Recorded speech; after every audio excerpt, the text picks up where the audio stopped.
10 millions d'euros. C'est la somme que la Commission européenne va affecter à un programme de recherche scientifique de l'Union européenne baptisé Coran européen. De quoi s'agit-il ?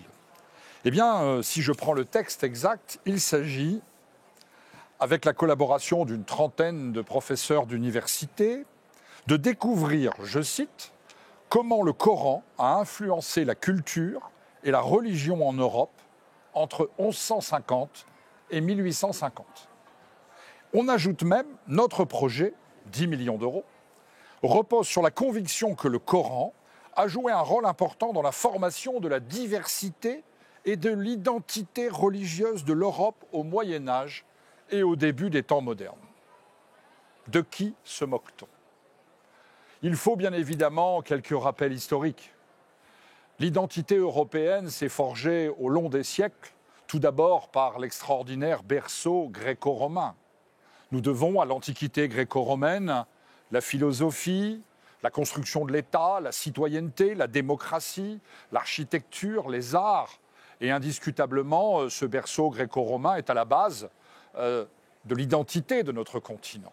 Et puis, bien évidemment, l'identité européenne a été forgée par le christianisme, l'Europe des monastères, l'Europe des églises, des calvaires, des fêtes religieuses, de nos calendriers. Aujourd'hui, nos paysages montrent partout en Europe cette présence du christianisme qui a littéralement forgé l'identité européenne. Mais il y a aussi, pour en arriver à notre sujet, un autre aspect dans la formation de l'identité européenne. Au Moyen Âge et au début des temps modernes, l'Europe a forgé son identité contre la menace musulmane.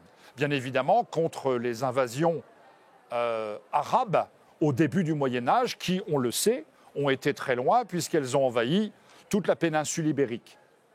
D'ailleurs, il faut balayer d'un revers de main, les historiens aujourd'hui sérieux le démontrent, l'idée d'une Espagne musulmane qui aurait été un idéal de prospérité et de tolérance. D'ailleurs, les chevaliers chrétiens de toute l'Europe, pendant près de 5 siècles, de l'an 1000 au XVe siècle, ont entamé la Reconquista, c'est-à-dire la reconquête des terres chrétiennes.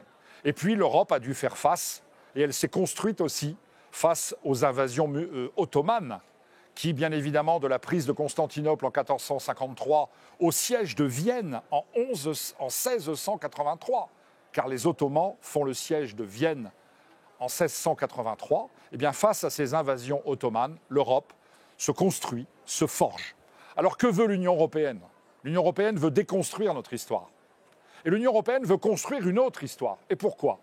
Parce qu'elle veut légitimer l'invasion migratoire que nous subissons aujourd'hui. Finalement, nous allons démontrer scientifiquement, grâce à l'argent des contribuables européens, qu'ils sont ici, chez eux. Eh bien non. L'identité de l'Europe, ce n'est pas cela. Bien évidemment, le groupe des Patriotes combat avec la plus grande force ces subventions absolument scandaleuses, cet argent qui est dépensé pour déconstruire notre histoire et pour construire une histoire qui n'a jamais existé. Nous sommes face à un projet de l'Union européenne, nous le combattons pour l'avenir de nos enfants.